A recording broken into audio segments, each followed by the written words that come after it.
Forget France, a UK-US and nuclear-powered submarines. One of the most important moments for the future of US influence in Asia is due to take place on Friday in Washington. US President Joe Biden is holding the first in-person meeting of the Quadrilateral Security Dialogue, better known as the Quad, an informal strategic forum of the United States, Australia, Japan and India, all democratic countries with a vested interest in countering China's rise in Asia. Biden will be joined in Washington by Japanese Prime Minister Yoshihide Suga, Indian leader Narendra Modi and Australian Prime Minister Scott Morrison to discuss promoting a free and open Indo-Pacific, according to the White House. The meeting comes at a time of great change for U.S. policy in Asia. As the Biden administration moves to strengthen its diplomatic partnerships in the region, Japan is taking an increasingly hawkish view of China's military buildup. At the same time, Australia's AUKUS defense pact with the US and the United Kingdom has solidified Washington's commitment to Asia while making some important Southeast Asian partners uneasy. At this critical point, what the Quad chooses to do next is more important than ever. Australian Strategic Policy Institute senior analyst Malcolm Davis said compared to its early roots under the George W. Bush administration, the Quad had evolved from a low-key political and economic dialogue to a very significant player in the Asia-Pacific region. The Quad was initially proposed in 2007, but was put on hold for a decade until it was revived under former U.S. President Donald Trump amid China's rise as an economic and military superpower. The diplomatic environment in Asia has changed markedly since that 2017 revival, and the Quad has taken on a greater significance.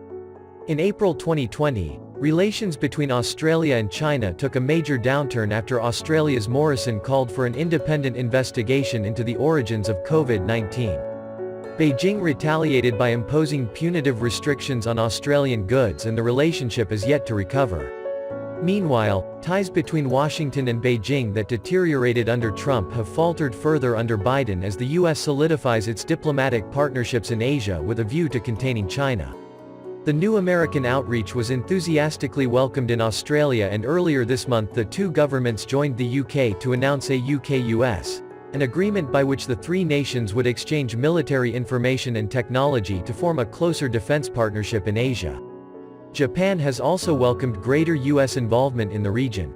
After attempting to pursue a warmer China policy in the early years of Chinese President Xi Jinping's time as leader, Japan has grown increasingly wary of Beijing over the past year. Bonnie Glaser, director of the Asia program at the German Marshall Fund of the United States, said India was now the most cautious member of the Quad, and how far the group is willing to push on defense cooperation and antagonizing China might depend on Delhi. Following a border clash between India and China in mid-2020, which resulted in the deaths of at least 20 Indian soldiers, experts said Delhi has been reluctant to antagonize Beijing. But writing in the Journal of Indo-Pacific Affairs in early 2021, Amrita Jash, a research fellow at the Center for Land Warfare Studies in New Delhi, said India was still moving closer to the US militarily, including new and enhanced military exercises, arms purchases and technology transfers.